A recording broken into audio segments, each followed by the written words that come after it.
Sejam todos e todos muito bem-vindos ao episódio piloto do podcast. E hoje eu estou aqui com a mestranda na UFMG, Ana Yannelis. Seja muito bem-vinda, Ana. Obrigada.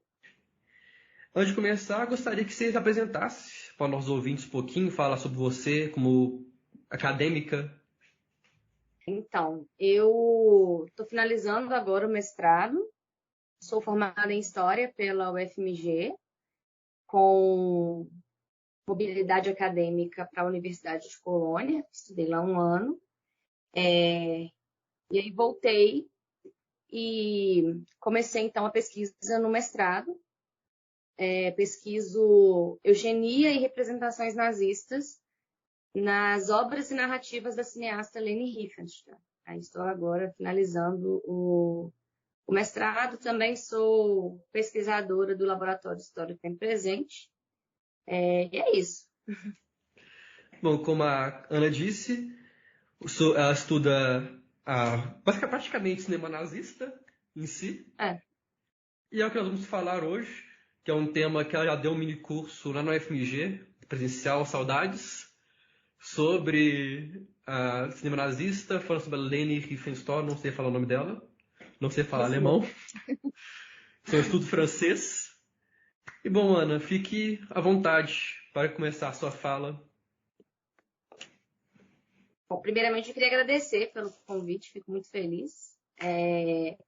Bom, basicamente o que eu pensei para a gente conversar hoje é um pouquinho dessa relação, né, dos nazistas com o cinema. E aí, claro, a gente busca alguns exemplos. Vou entrar mais na Leni, né, que é meu objeto de pesquisa, mas a gente pode pensar também em outras obras.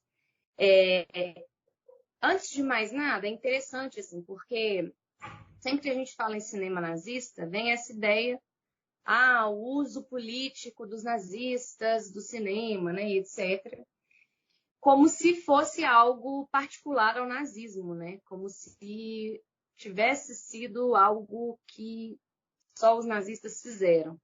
Quando, na verdade, é importante colocar que o cinema é político, né? Eu parto do pressuposto que, na verdade, toda arte é política, né? Nós somos seres políticos e toda arte é um produto humano. Então, eu acho que esse é o primeiro ponto de partida, assim, entender que cinema e política estão interligados completamente.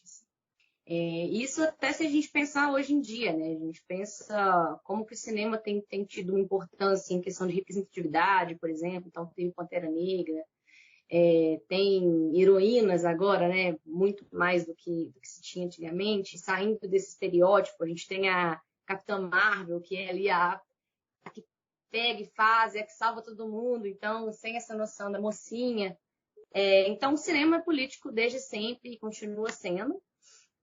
Mas, claro que a gente tem alguns momentos específicos, históricos, em que ele foi instrumentalizado de forma muito específica e dentro de governos específicos, né? A gente tem o caso da União Soviética também, que é clássico também, né, de uso do cinema. E aí a gente tem o caso da Alemanha nazista. Tem um livro muito, muito bom que eu uso como base na minha pesquisa, que é o Cinema e Política, do Leif Furman e do Volksachsen, que é interessante para pensar isso. Assim. Eles falam que o cinema ele nunca está num estado de sublime inocência, né? Ele sempre tem um conteúdo ainda que escondido. Então, acho que esse é o primeiro ponto para pensar o cinema nazista. O segundo é pensar que todo filme nazista, isso é algo que eles defendem, todo filme produzido na Alemanha nazista, ele é propagandístico. Todo. E aí você pensa, mas nem todos os filmes foram dados como propaganda, né? Tem muito filme que é um romance, alguma coisa assim. Mas havia ali questões, às vezes escondidas, né, como metáforas, que foram instrumentalizadas como propaganda. E aí, como um exemplo, eu acho que eu posso usar o Tiefland, que foi o último filme que a Leni produziu ainda sob o governo nazista.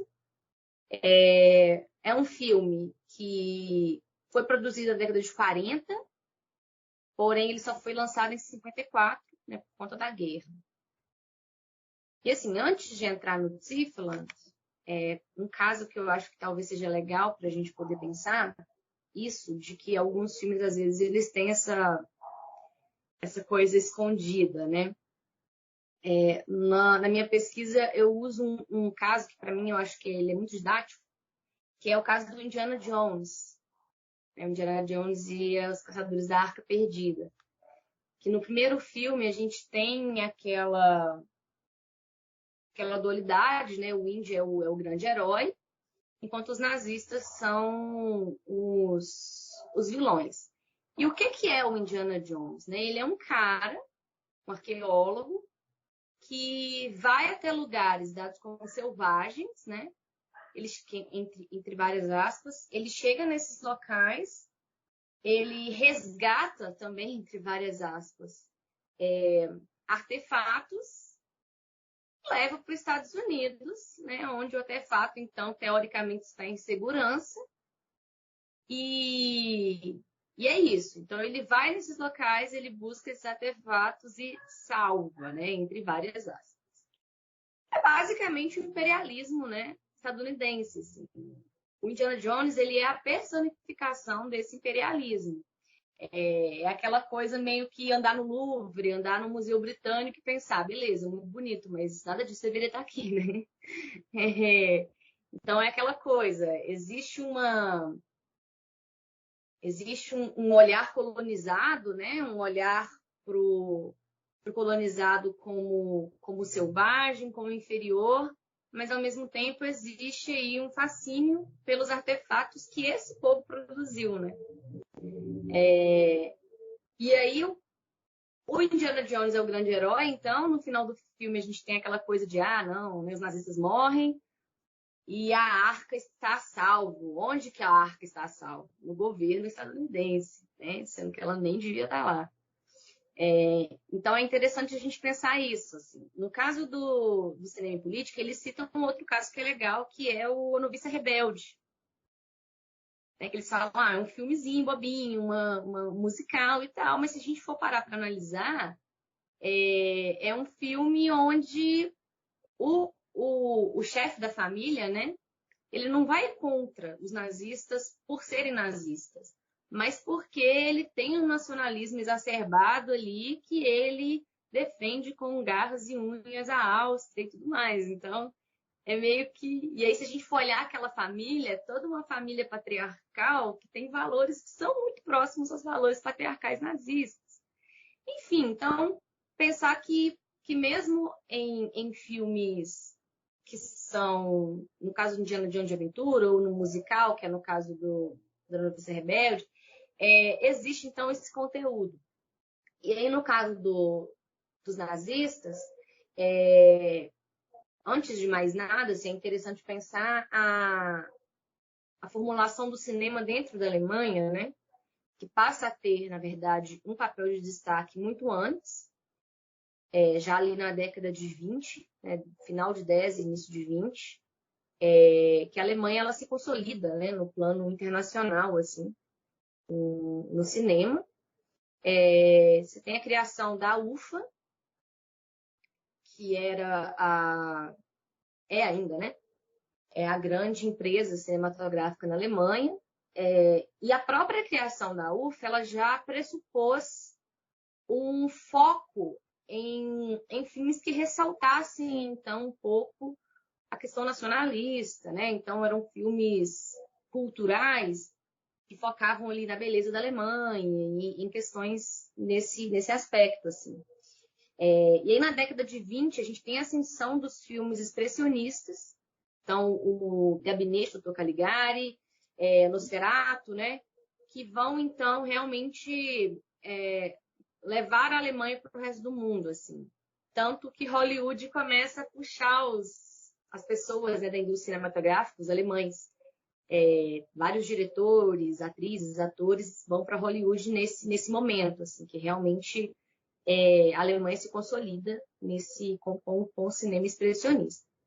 Bom, e aí quando os nazistas chegam, uma das primeiras coisas que o Goebbels faz, né, que era o ministro da propaganda, é tomar conta, então, da indústria cinematográfica, porque ele entendia, né? O Goebbels, as pessoas costumam falar muito do Hitler, né? Não que Hitler fosse um cara idiota burro, que eu não acho que fosse, porque se fosse ele não teria chegado onde ele chegou. Mas a grande mente ali por trás era muito mais o Himmler e o Goebbels, né? E o Goebbels, ele tinha uma visão muito inteligente, assim. Ele era doutor em filosofia, né? Então, um cara acadêmico ali, ele tinha uma noção muito estratégica. E quando ele assume o Ministério da Propaganda, uma das primeiras coisas que ele faz, então, é tomar ali o rádio e o cinema, né?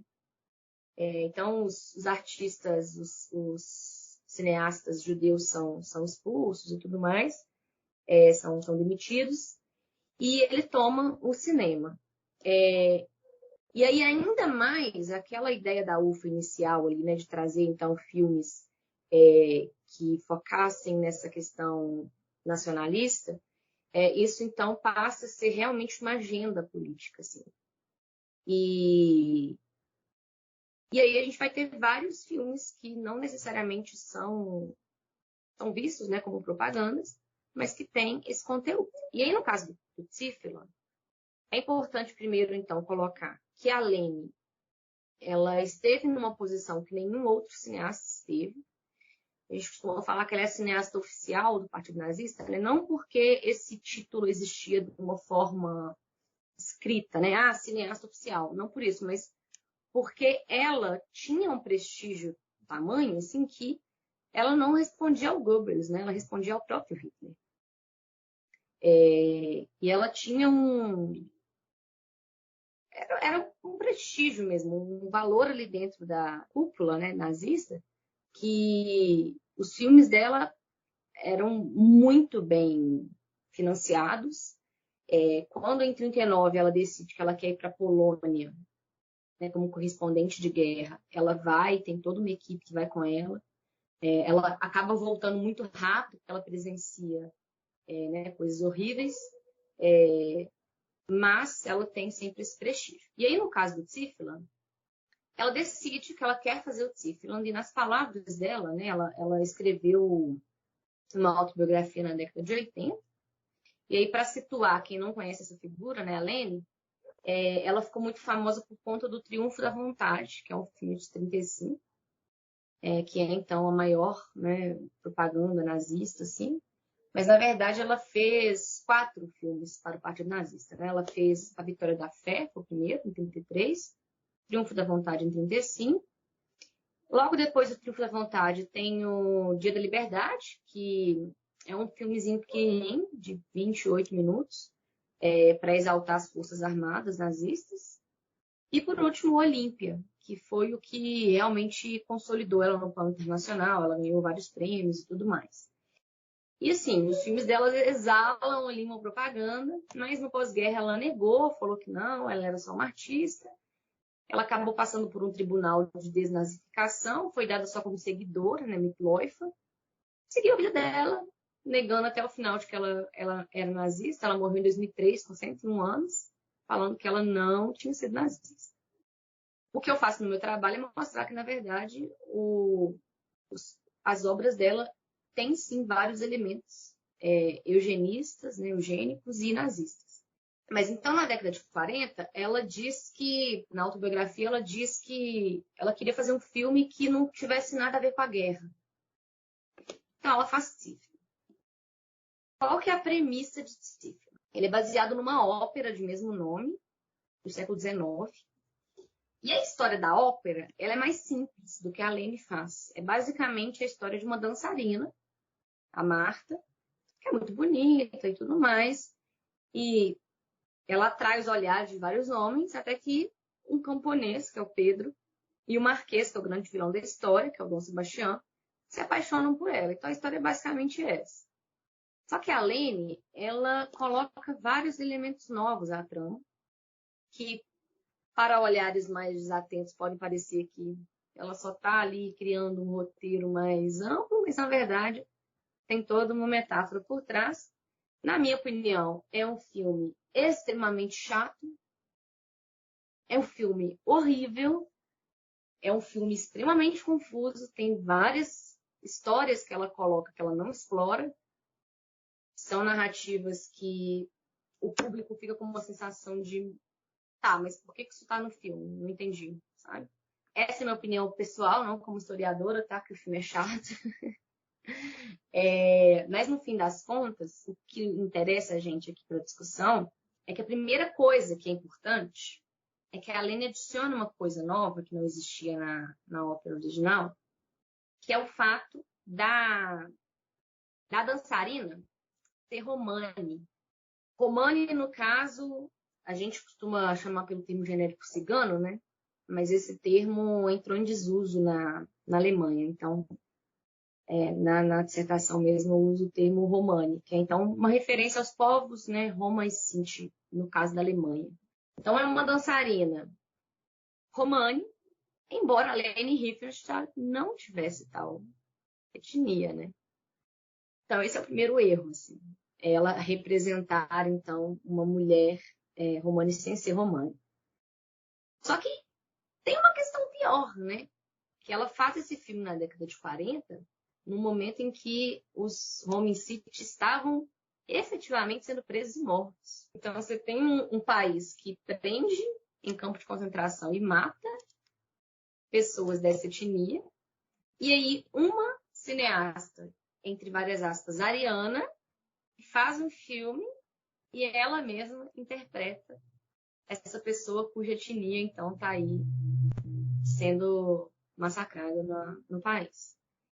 Só que ela não para por aí. A Leni acha que é ok ir até campos de concentração e pegar emprestado, né? Aqui esse termo também em várias aspas, mas para denotar mesmo a objetificação, né, que para ela eu acho que eram como se fossem objetos para ela fazer isso, ela toma emprestado de campos de concentração pessoas romanas que estavam lá presas, sendo mantidas em condições subhumanas, para servir de figurante. E aí, assim, o que é mais bizarro é que ela faz isso porque a guerra já estava acontecendo, não tinha como pegar figurantes da Espanha, porque o filme se passa, então, na Espanha, e ela precisava de pessoas na cabeça dela ali que pareciam espanhóis e tudo mais. Então, ela pega, né, esses romani. Então, os romani não interpretam pessoas romani, mas a mulher ariana, entre várias aspas, interpreta uma pessoa romani. Então, já é o primeiro problema do filme. E aí, assim, a gente tem a figura do Pedro, então, que é esse camponês, que vê a Marta, né, que é interpretada pela própria Lene, dançando, se apaixona por ela, ao mesmo tempo que o vilão da trama, que é o Dom Sebastião, também vê a Marta, também se apaixona. E esse Dom Sebastião é um homem de poder. No início do filme, a gente vê uma situação que também não é nada explorada, em que ele faz uma represa, impede que a água chegue para os camponeses. E aí os camponeses estão lá pedindo, pelo amor de Deus, que eles estão sem água e tudo mais, e o Dom Sebastião tá assim, beleza, isso não é problema meu. E vida que segue, aí ele se apaixona pela Marta e ele meio que sequestra a Marta. Ele leva ela para uma espécie de palácio dele ali. E por mais que ele seja um ser mesquinho e absolutamente horrível, ele tem um certo poder sobre a Marta. Ela acaba não conseguindo fazer muita coisa. A Marta acaba que é a protagonista, mas ela é a coadjuvante da própria história, assim, porque ela é passiva completamente. Toda a história do filme acontece a despeito das vontades dela. Ela é a força motriz do filme, porque é a beleza dela que leva, né, tudo a acontecer. Mas, ao mesmo tempo, tudo que ela fala, ela não é escutada. Então, é a mocinha ali que precisa ser salva, né? Então, ela é a representação do que a mulher deveria ser na Alemanha nazista. Enquanto Pedro, ele é a representação do soldado. Então, a gente está falando de um filme que seria lançado, né, durante a guerra. Não foi, porque a Alemanha perdeu a guerra, as tropas francesas pegaram o filme, né, e aí só devolveram para a Lene na década de 50. Mas, se não fosse isso, ele teria sido lançado na década de 40. Foi o terceiro filme mais caro a ser produzido, né, sob o governo nazista, a ser financiado pelo governo nazista. Embora a Lene tenha tentado camuflar e falar que não foi financiado, mas na verdade ele foi financiado pelo Hitler. Então, dos 4 filmes que ela fez no tempo da Alemanha nazista, Ziefland foi o único que não foi encomendado pelo partido, mas todos foram financiados pelo partido. Enfim, daí Pedro, então, é a representação, né, do soldado. Que ele é, desde o início, a primeira cena que o Pedro aparece, tem um lobo, tá no meio das ovelhas dele, ele é pastor de ovelhas, e ele sai correndo atrás do lobo, pega o lobo na mão mesmo, briga com o lobo, sai rolando com o lobo num barranco, e ele mata o lobo com as próprias mãos. E assim, o lobo avança nele, ele cai, ele levanta. Então a ideia do que o soldado deveria ser, né? É um ser que cai, mas levanta, que não foge da luta, que vai atrás. Então era essa ideia. Então o Pedro é o grande herói da história, e a gente pode ver até pela forma que ele é filmado pela Lene, que lembra a forma que Hitler é filmado no Trinta à Vontade. Então aquela coisa de baixo para cima, né? Fica o céu com a pessoa, assim, então, para evidenciar aquela questão mais quase endeusada, né? Então, de um ser ali, que é, enfim. Enquanto o Dom Sebastião, ele é o total oposto do Pedro. Então, ele é o ser mesquinho, que desde o início, a primeira cena que ele aparece, a gente já vê que é o vilão, porque, né, ele está impedindo com que a água chegue para os camponeses. Ele tem esse fascínio pela Marta, só que, ao mesmo tempo, ele está endividado. Então, ele precisa casar com alguém, com uma mulher que tenha posses, para que ele se salve, né, nessa questão financeira, embora ele queira a Marta. Então, o que ele faz? Ele casa com uma mulher que ele trata absolutamente mal, grotesco até, mas ele casa com essa mulher enquanto ele quer manter a fera aí com a Marta. Então, ele precisa que a Marta se case com algum camponês que ele detenha poder para que ele mantenha, então, né, a Marta sobre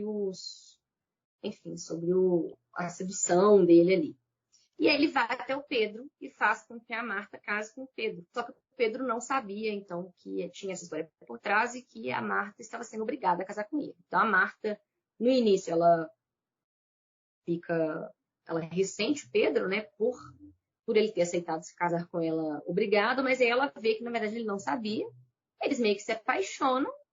E aí, quando o Dom Sebastião vai atrás da Marta, tem um embate final entre ele e o Pedro, e é a mesma cena que a gente vê no início. Então, se o filme começa... Falei que o roteiro é confuso, né? Você viu que tem várias camadas. Mas se o filme começa com o Pedro matando o lobo, o filme termina com o Pedro matando o Dom Sebastião. E a primeira coisa que ele fala quando ele vê o Dom Sebastião é do Bis der Wolf, né? Você é o lobo. E aí ele mata o Dom Sebastião e a cena é igual. Ele mata da mesma forma, né? Eles estão ali brigando e aí ele estrangula o Dom Sebastião igual ele estrangula o lobo. E aí, quando ele morre, os camponeses ficam felizes, porque afinal de contas, né, acabou o conflito entre eles ali, da questão da água, e o Pedro e a Marta vão para as montanhas e tudo fica lindo e maravilhoso.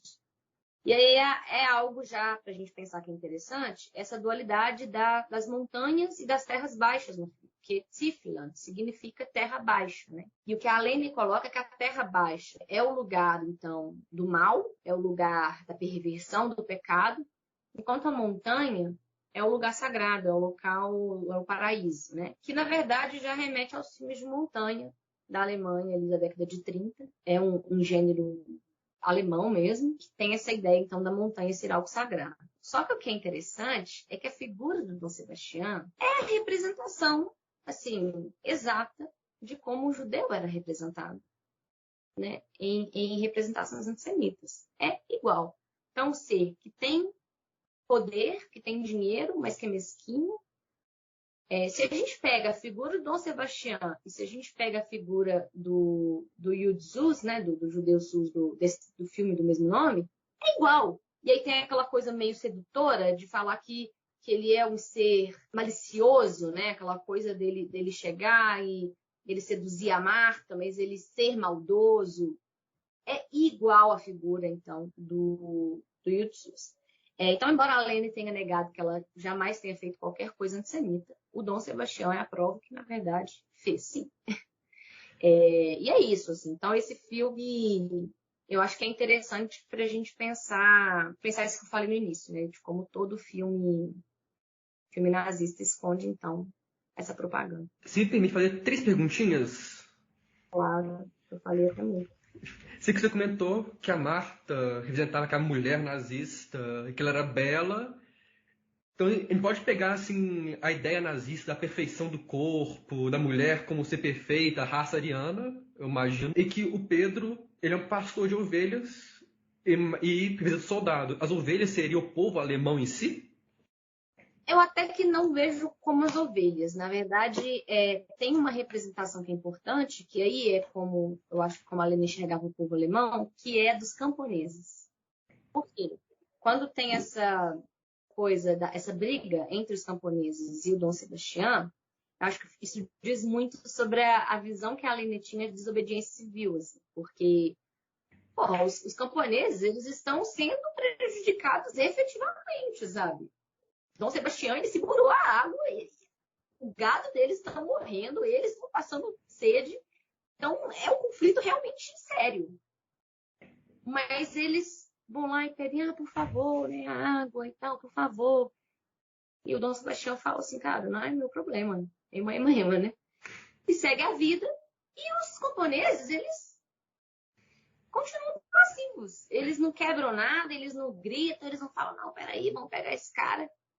A única ação que eles têm no filme inteiro é no final, quando o Pedro está brigando com o Dom Sebastião, que o Dom Sebastião tenta fugir e eles fazem uma barreira, né, do tipo, não, você não vai passar aqui. Então, quase como se fosse um apoio ali, então, à guerra. Então, acho que os camponeses seriam os alemães, nessa visão de que, por mais que você não concorde com o que o seu líder faça, você tem que aceitar, calado, e você tem que apoiar as decisões que esse líder toma, tem que apoiar a guerra, enfim. Interessante.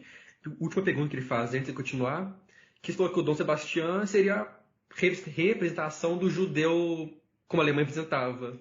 Ele também era fisicamente estilo a propaganda antissemita, narigudo, feio. Aí que está. Tem uma análise interessante de um moço chamado Homi Bhabha.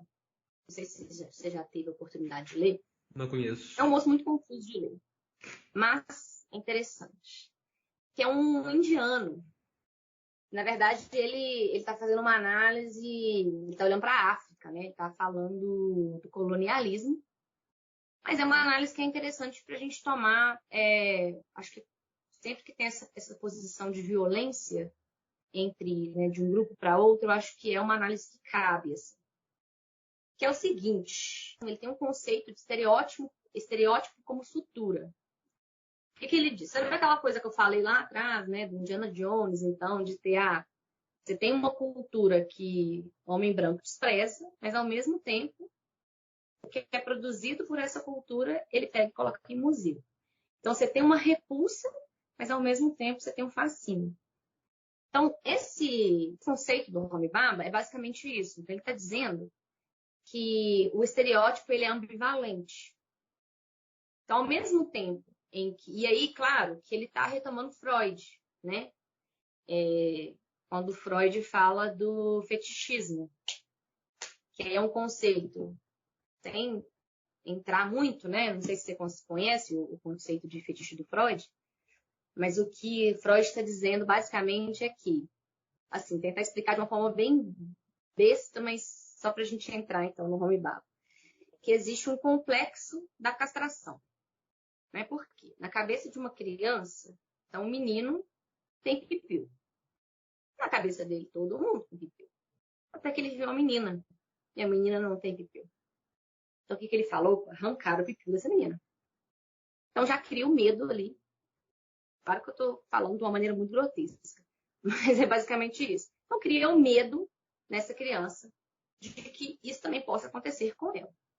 Só que, ao mesmo tempo que tem esse medo, cria uma espécie de obsessão por essa castração, né? Então, é uma afeição, mas, ao mesmo tempo, é uma repulsa.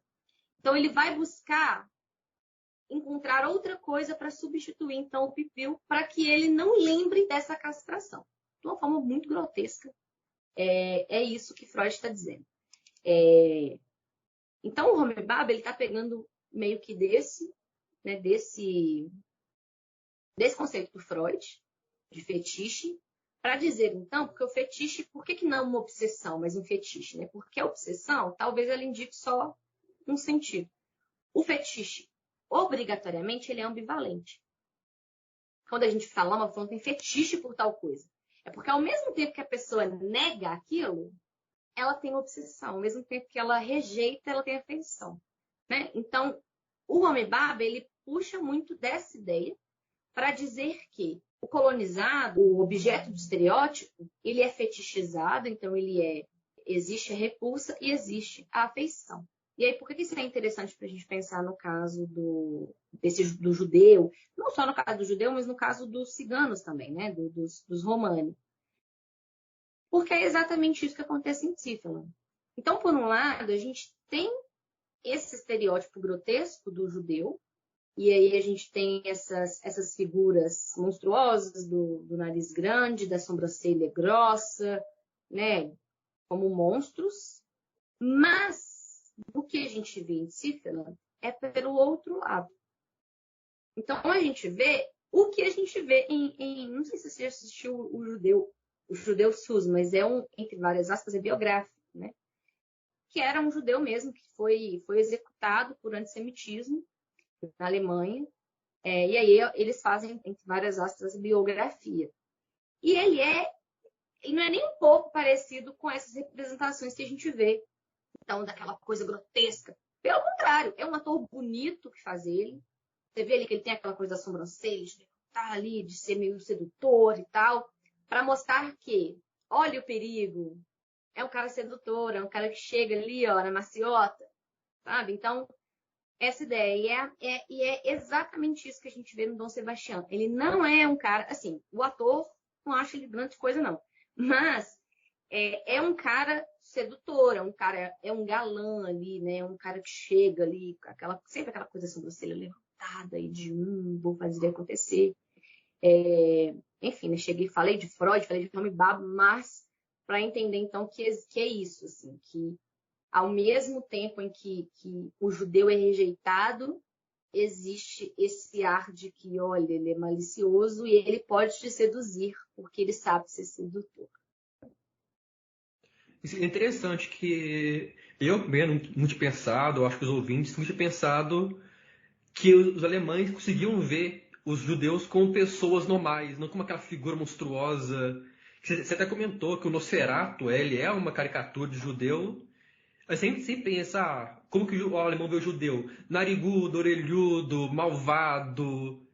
Acho que nunca tinha pensado que ele pode ver, não, como aqui é pessoa sedutor, homem forte, poderoso. Isso é muito interessante, eu nunca tinha pensado nisso. Realmente, o cinema nazista não é algo simples de se entender, é realmente... Total. E é curioso que tem todas essas questões no filme, no Tiflen, e mesmo assim a Lene falando que não era propagandístico, que não era nazista. Então, assim, é curioso como que ela negou tudo isso. Porque, assim, eu acho que no pós-guerra as pessoas acabam olhando mais para coisas que talvez... Não é que tem coisas piores que outras, né? Porque eu acho que fazer propaganda para os nazistas já é ruim por si só. Mas eu acho que as pessoas... Por exemplo, eu acho que eram para as pessoas ter se prendido mais no fato dela ter usado pessoas de campo de concentração. Eu acho que esse deveria ser a grande questão da vida da Lena. Isso que deveria ser mais utilizado contra ela em entrevistas. Mas não é. Eu acho que eles ficam mais... E aí também tem um outro elemento, que é o machismo, porque as pessoas ficam muito presas na fofoca. Então é muito perguntado, mas é verdade que você dançava nua pro Hitler? Mas é verdade que você tinha um caso com Hitler? Quando na verdade ainda que tivesse, ainda que ela dançasse com Hitler. Isso não é a questão. Não é isso que importa. Isso, né? Então, eu acho que deveria ter sido levantado mais, não foi. E aí, essa questão do antissemitismo do Dom Sebastião, eu, pelo menos, não tive acesso a nenhuma entrevista que alguém tenha falado com ela. Mas tem uma representação antissemita nesse cara aqui. Eu, pelo menos, não tive acesso a nenhuma. Eu não acho que exista nenhuma entrevista que alguém tenha falado com ela. Você acha que as pessoas ficaram mais presas no Tour da Vontade, no Olimpa em si? Que é o que realmente, no Tour da Vontade, tem a bandeira nazista. Eu acho que o povo fica mais focado nisso, no que lá mostra o nazismo em si.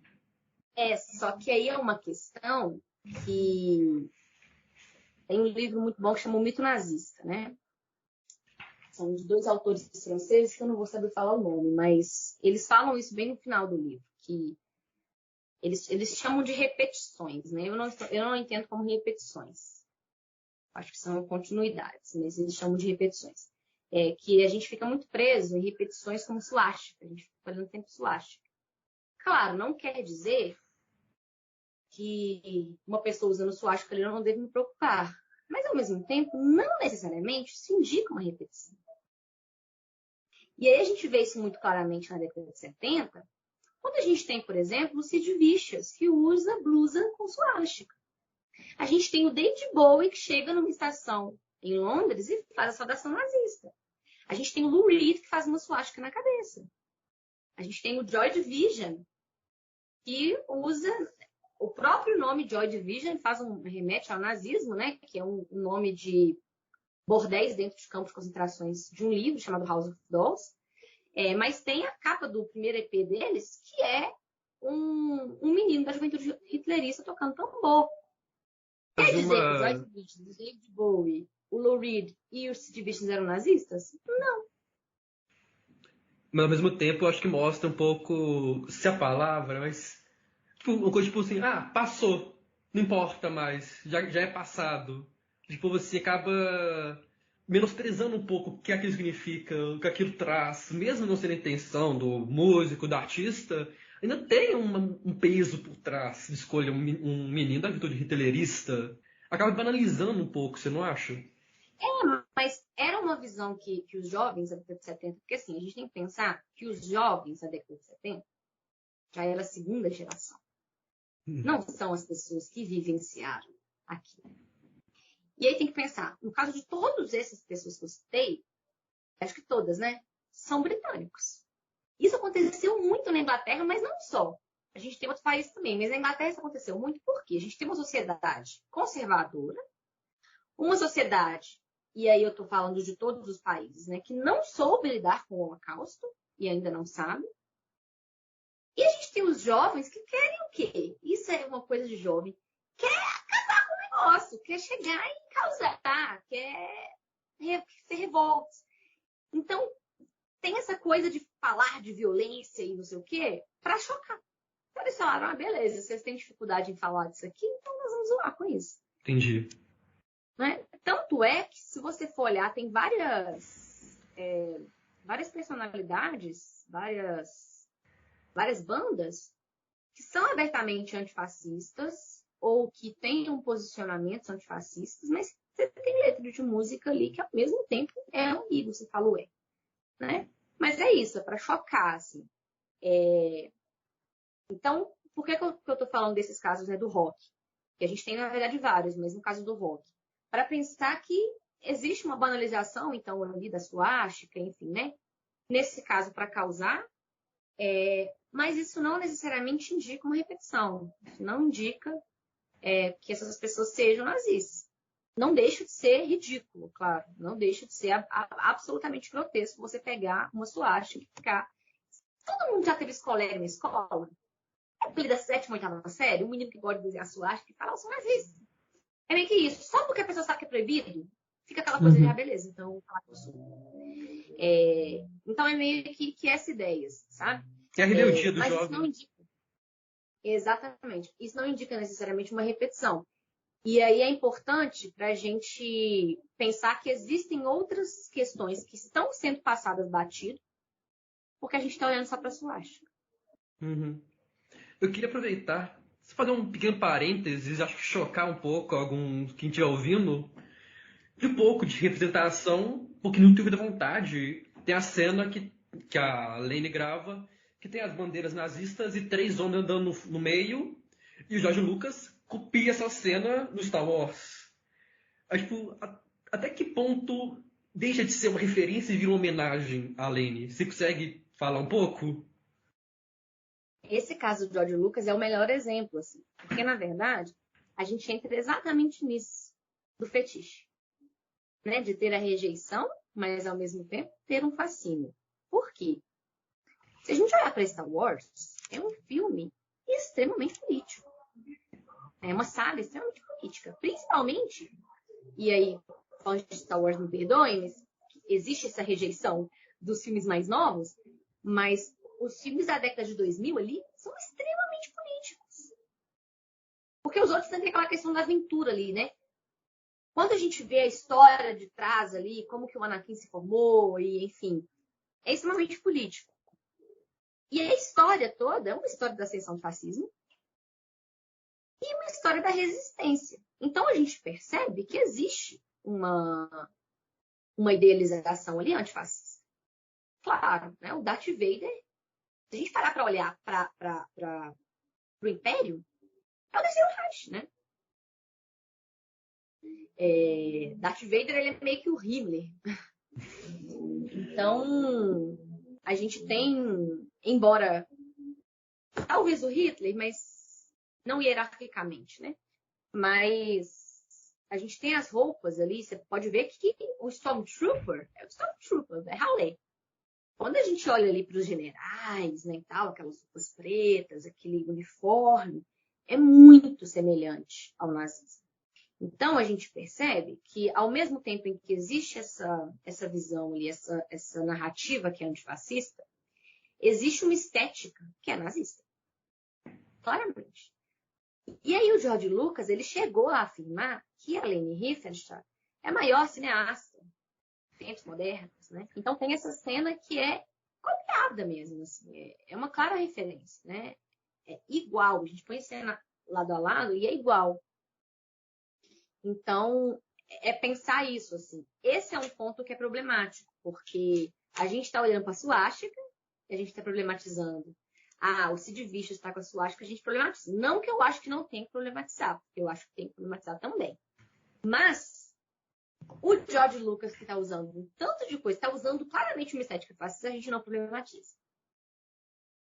Eu tava. Conversei com isso um pouco com o Felipe Figueiredo, do Xadrez Verbal, não sei se você conhece o Xadrez Verbal, e também o historiador formado na USP, sobre essa cena e tal. E ele comentou que ele não vê muito problema, porque a Lene, apesar de ter sido nazista, de ter sido propagandista do Reich, ela desenvolveu técnicas muito boas para o cinema. E assim, na ideia dele, não poderia condenar quem usa porque são técnicas boas, são imagens marcantes.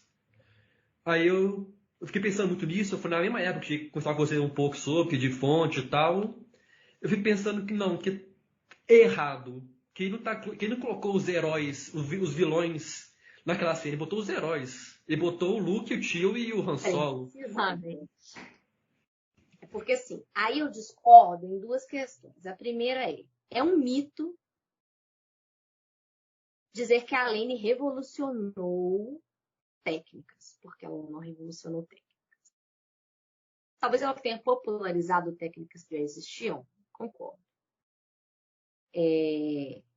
Por outro lado, ela usou técnicas que já existiam em coisas que ainda não se eram usadas. Só que ela usou essas técnicas para evidenciar aspectos nazistas.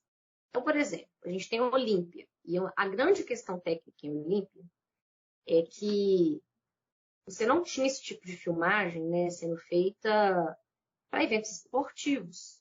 Então a gente vê ela focando no braço da pessoa que vai jogar o disco, e aí movimentos e tudo mais.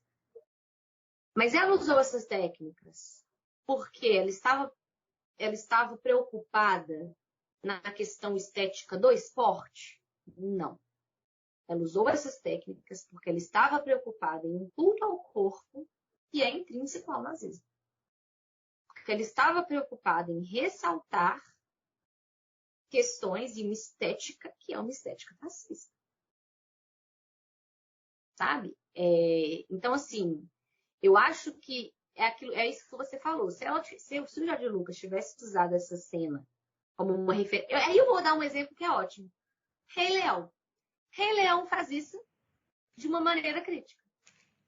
Rei Leão pega quase a mesma cena ali, que é uma cena que do triunfo, que os soldados estão marchando. Só que em qual parte que ele coloca isso? Na parte que o Scar está cantando Be Prepared, né? Esteja preparado. E ali, de novo, também é um filme que é extremamente político, porque embora ele seja uma releitura de Shakespeare, né, de Hamlet, é também uma leitura sobre a ascensão do fascismo. Então é um cara que mata o rei e que dá um golpe, né? E que começa, então, a reinar de maneira tirânica. E aí, nessa cena que ele está lá cantando e tal, e as hienas estão marchando, você tem exatamente, né, uma referência clara também ao Triunfo da Vontade. Mas percebe? É um cara que acabou de dar um golpe, hienas estão marchando, é uma forma totalmente crítica de usar essa cena. Aí sim, eu concordo. Né? Acho interessante pensar, porque é uma referência dizendo, olha, isso aqui é tão fascista que a gente está usando uma referência de um filme fascista. Agora, você colocar essa mesma referência numa cena em que os heróis, em que a resistência, né, é o foco, é uma coisa ambígua. Aí é um fetiche. É curioso, quem coloca o nazismo tanto no Império, que dos uniformes, hierarquia e tudo, e tanto no Resistência. E é curioso que a Resistência, se pegar a Resistência, os partisianos, eles eram antifascistas na história em si. Eles eram anti-ocupação nazista. Então, assim, de fato, Jorge Lucas cometeu um grande equívoco, assim, nessa cena. Aproveitando, você falou um pouco da Olímpia, a Lena chega a gravar toda a Olimpíada, se todo o período dos Jogos. Ela chega a gravar os negros que ganharam medalhas? Essa é uma outra questão também que é interessante. Por quê? Ela recebeu ali, ela tem toda uma narrativa no pós-guerra de que ela foi boicotada. Inclusive, um filme péssimo que compra essa narrativa dela é aquele Raça, conta a história do Jesse Owens. Esse filme é um filme que a Lene teria amado. Você tava esses dias criticando no Instagram, inclusive. Porque ela é representada assim como ela se defendeu pro resto da vida, que ela era quase ali se colocando, né, contra os nazistas em prol da arte dela, sendo que não tinha nada disso, sabe? Mas ela criou essa narrativa toda de que ela falou que ia, né, como se ela tivesse defendido o Jesse Owens, que era então um atleta negro, quando na verdade a questão toda por trás do Olímpia era Hitler e os nazistas querendo vender uma imagem para o mundo de que a Alemanha era, então, um país pacífico, amigável e tudo mais. Então, não era de interesse dos nazistas de que as pessoas negras ou judeus, o que fosse, não aparecessem nesse filme. Porque, na verdade, eles querem vender exatamente essa imagem de que, olha, tá tudo bem. Olha só, a gente não... É aquela coisa, eu nem sou racista, tenho até um amigo. É meio que isso, né? Tipo assim, não, racista é eu, olha só, mas eu filmei esse cara aqui que é negro. Né? Então, e a Lene usou o Jesse Owens de totem, né, de figurinha, pro resto da vida. Ela falou assim, olha, tanto eu não sou nazista que eu filmei o Jesse Owens. Só que se a gente for ver, primeiro que, assim, tem várias críticas da forma que ela representa ali, o Jesse Owens, que é a mesma forma que depois ela vai representar os Nubas, né, que são, então, são povos do Sudão. Na verdade, são vários povos, embora ela coloque como se fosse um só, como se fosse tudo igual, mas são vários povos ali africanos que ela representa de uma forma extremamente primitivista e estereotipada. Existem várias, tem até uma crítica do James C. Ferris, que é um antropólogo que estudou durante muitos anos Nubas. Ele cita o Jesse Owens, ele fala, cara, é o mesmo estereótipo que ela coloca nos africanos, depois ela coloca no Jesse Owens. Então era esse cara que, assim, ele foi a grande questão das Olimpíadas de 36, né? Porque ele ganhou 4 medalhas, ele era extremamente ágil, o cara corria pra caramba. E então ele acaba tendo um certo foco no Olímpia. Mas, de novo, ele tem um certo foco no Olímpia porque ele foi o foco das Olimpíadas. E não porque a Lene quis focar nele. Porque no filme, né, no Raça, a gente tem essa coisa dela. E o Hitler, o Goebbels, não querer que ela filmasse Jesse Owens, ela, não vou filmar. E aquela coisa, né? Mas era inútil, assim. Não foi bem assim. Porque é isso, assim, essa ideia de demonstrar que a Alemanha era, então, aceitável, que era amigável e tudo mais. Embora, se a gente for olhar, nesse exato momento, já estavam acontecendo esterilizações compulsórias dos mestiços, né, dos negros na Alemanha. Então, eu falo isso, eu não vou lembrar o dado exato, eu falo na dissertação disso. Mas teve centenas de crianças, filhos de alemães brancos, É porque teve a colonização da Alemanha na África, e aí tem alguns negros africanos então, que vão para a Alemanha. E aí algumas dessas pessoas casaram, né, com alemães brancos e tiveram então filhos. E aí essas crianças, né, fruto então dessa relação interracial, elas foram esterilizadas. Então você filma o Jesse Owens como se olha, estamos aqui dando foco para um homem negro, enquanto crianças negras, crianças mestiças estavam sendo esterilizadas. Depois dessa fala sua, para recomendar que estou ouvindo o livro As Mulheres do Nazismo, que você indicou, que a autora mesmo coloca a frase que não deva certo, mas que as mesmas pessoas que mataram foram as enfermeiras, as mesmas que morreram foram os bebês. Então, assim, a Lene, ela teve suas ideias, e é interessante também falando que ela disse que nunca foi nazista. Mas ela fez filme nazista e ela não foi obrigada a fazer os filmes, creio eu. Não tinha uma arma na cabeça dela falando, você tem que fazer o filme. Ela fez o filme sobre o exército alemão porque ela quis fazer. Então, assim, é curioso. Isso eu acho que tem 2 aspectos que são interessantes, assim, que eu abordo isso na minha dissertação. A primeira delas, tem uma frase que eu amo, do Zygmunt Bauman, né, que era um sociólogo, que tem um livro chamado Modernidade e Holocausto. Ele analisa, então, o Holocausto não como uma ruptura à modernidade, mas como produto dessa modernidade. Né? O Holocausto só aconteceu porque é uma sociedade moderna, burocrática, que tem vários elementos ali que fizeram com que ele acontecesse, inclusive vários elementos que até hoje sobrevivem. Não é como se tivesse tudo dando certo e, opa, ruptura, deu um negócio errado aqui. Não, isso foi um produto. E aí ele fala, em um determinado momento, em que o mal não é todo poderoso. Você pode resistir a ele. E é isso. Então, igual ele fala, a gente não pode julgar quem colocou a autopreservação em primeiro lugar, porque esse dilema nos foi palpado. Ninguém bateu na porta da minha casa e falou, olha, pelo amor de Deus, me salva. E aí eu pensei, será que eu salvo? Porque se eu salvo, eu posso morrer. Eu não tive esse dilema. Eu não passei por isso. Então, eu não posso julgar as pessoas que escolheram se autopreservar. Mas a gente tem que entender que isso é uma escolha. O fulaninho ter escolhido se preservar e fechou a porta na cara do judeu que pediu ajuda, ele escolheu se autopreservar. Teve gente que escolheu morrer e teve gente que morreu. É uma escolha. Parece radical falar isso? Nossa, mas a escolha é entre morrer e não morrer? Sim, mas é uma escolha. Então, a primeira questão é essa. Há uma escolha sempre. A segunda é, a Hannah Arendt, no livro que para mim é sensacional também, que é o Julgamento do Eichmann, né? Ela fala um pouco de como no próprio julgamento aparece que o Eichmann era então um burocrata, ele não estava ali no alto escalão nazista, né? Ele não era o Himmler, não era, enfim. Mas ele era uma peça importante na engrenagem. A Hannah Arendt fala de que ele fala que não havia uma punição grave para uma pessoa que falasse, não vou fazer isso. E isso ele falando da SS, que é a elite nazista. Então, teve pessoas que foram mudaram de função porque se negaram a fazer alguma coisa.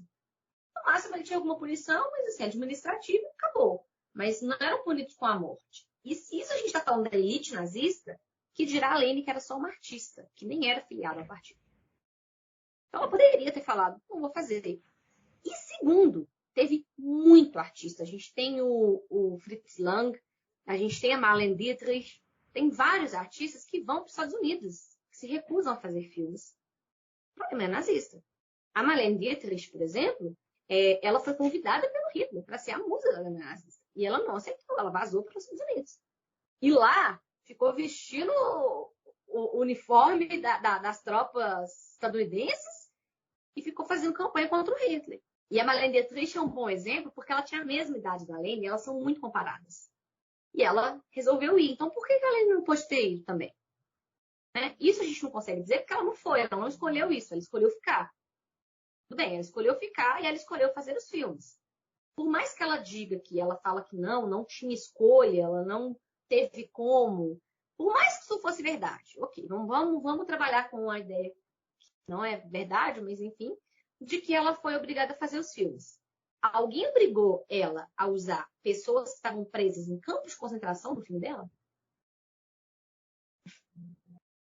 Sabe? Ela não tinha uma arma na cabeça. Exatamente. E mesmo se tivesse, como eu disse, ela escolheu expor as pessoas, prisioneiros, sofrendo aquela coisa. Isso é verdade. E Cruz falou que ela não foi julgada pelo Nuremberg, por um tribunal posterior de desnazificação. Ela chegou a ser presa, não chegou? Brevemente? Então, ela foi presa no pós-guerra, em 45, né?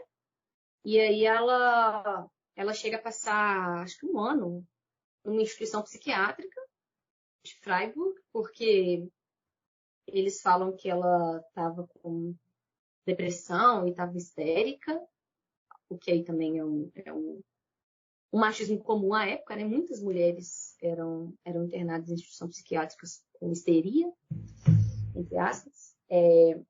E aí, na década de 50, ela passa por... Mas, na verdade, foi no plural, né? Foram tribunais de desnazificação, porque teve apelação. Então, ela passa por um primeiro, foi absolvida, e aí acho que as tropas francesas apelaram a decisão, e aí ela passa por outro.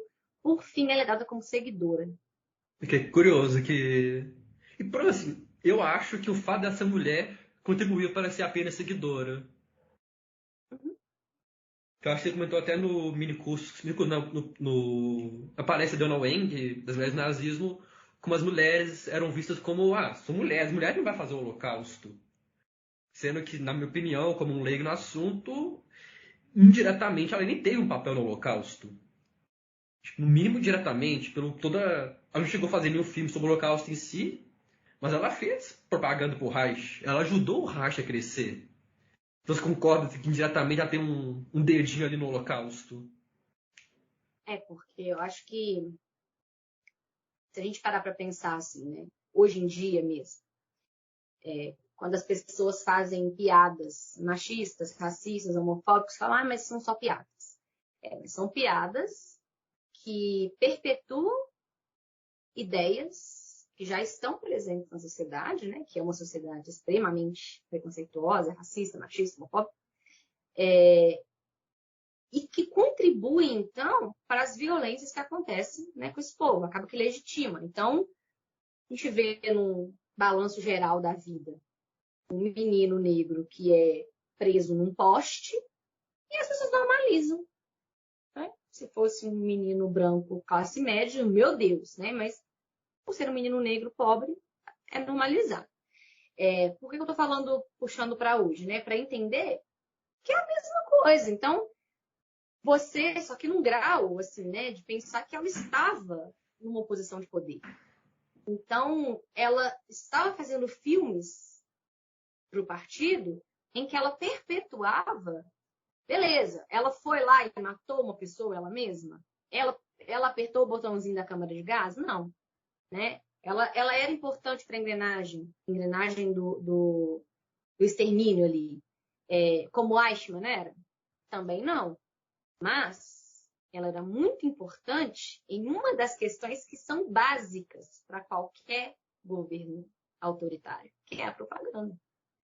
Porque a própria Hannah Arendt fala que se chegasse e falasse, nós somos superiores, esse povo aqui é inferior, e pronto, eles não teriam tido o apoio dos alemães. Era preciso mostrar que eles eram superiores e que os outros eram inferiores.